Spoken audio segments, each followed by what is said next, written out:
Hello and welcome to Dice and Demons. I'm Emma and today I just want to quickly show you how far I am with my Orktober challenge. As some of you may know, I have this challenge with the War Mistress Tanya from Instagram, and we are both painting the same model. We're both painting this giant war boss made by Kyle from Gear God's Mech Shop that he kindly sent to us both so that we could paint it. And once we're both done, we are going to do some sort of voting so people can vote on their favorite. But that's not the most important part. The most important part is just that we are having fun and we're sending photos to each other, and it's just very motivational and inspirational, I think. At least it is for me. So far, what I have done is I have painted most of the body. I've painted the head, and I have painted at least some of one of the arms here. And I am getting to work on his next arm with like this giant big gun. It's going to be really cool. And then I am also especially looking forward to this. It's a little bit hard to tell here, but it's a claw that he's going to be holding in one of his hands, like so. So he's like holding it here, and he is holding a Space Marine. And this Space Marine I plan on painting in the same colors that my friend Martin is painting his Space Marine army, just because it would be, fun. I'm sorry, Martin. It's going to be fun. So I'm going to be painting it like that. Also, the Space Marine has like lost one of half his leg here, and I don't know.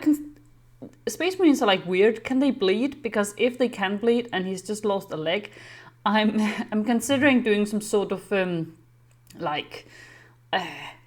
blood spatter effect coming out of his leg. I know it won't be the most sophisticated thing you have ever seen in miniature painting, but this is a giant orc war boss, so I don't think sophisticated has any place particular in this painting project. Also, I am considering how I'm going to be doing the base, because I have seen that Tanya, the War Mistress, she has done this really cool, scenic, almost like diorama base. And I was originally just planning for him to go on one of my normal orc bases, which is just done with the some milliput and a rolling pin from Green Stuff World.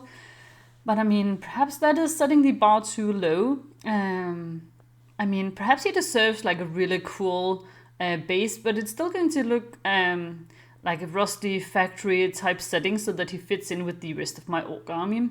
Because I plan on fielding him as a gas goal when I'm playing, at least when I'm playing for fun. I don't know, if I ever get to the point where I want to go to tournaments and stuff, perhaps I'll just use the original GW gas goal, just because he's a little bit smaller. So, sometimes in tournaments people prefer that you use the official model, which that's fair.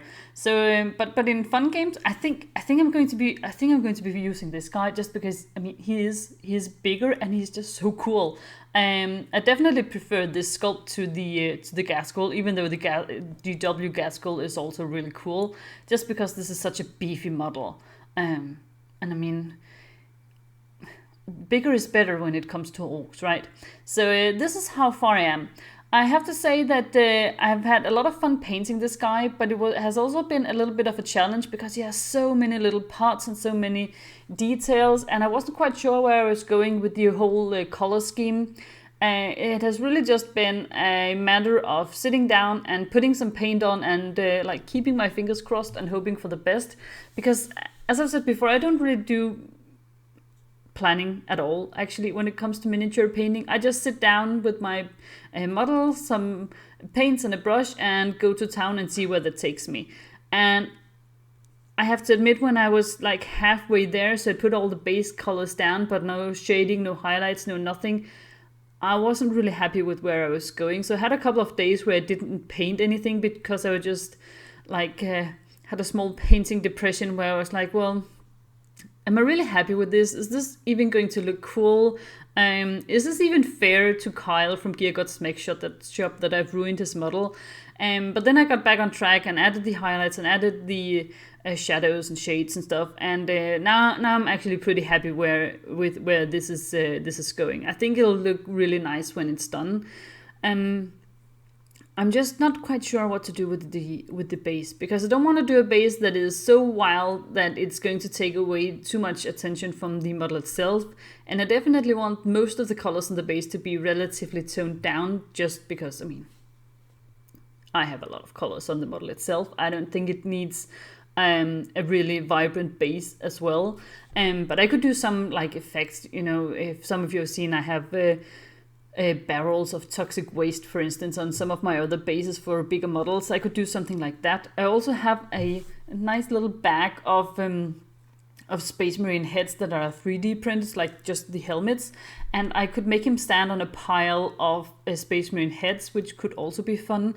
The only thing is, do I really want to paint like 50 Space Marine helmets just to make a base? I'm not quite sure I want to go in that direction. On the other hand, they could be really old and rusty, so that I don't have to do a whole lot of detail work on them. So yeah, I haven't quite decided. So if any of you guys have any really cool ideas as to how I'm going to be basing him, he's going to be going on a small, like a round base, so same size as the Gaskell base.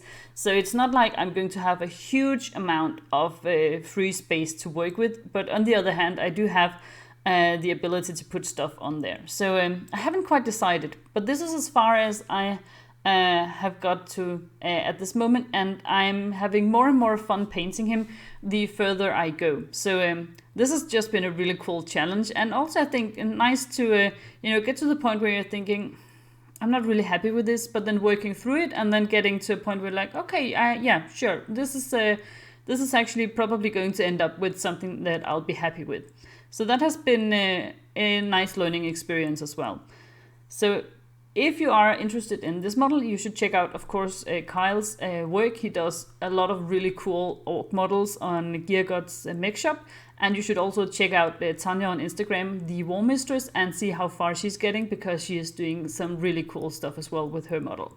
So this was what I wanted to show you, and I'm really motivated to paint more on this guy, and I am really excited to see what it'll look like once it's all done and put on a base and stuff. I hope I will get it done at least before the end of October, just because, I mean, it's an Orktober challenge. But let's see. I'm going for quality over speed with this one, definitely. So thank you so much for watching, guys, and I'll see you next time. Bye.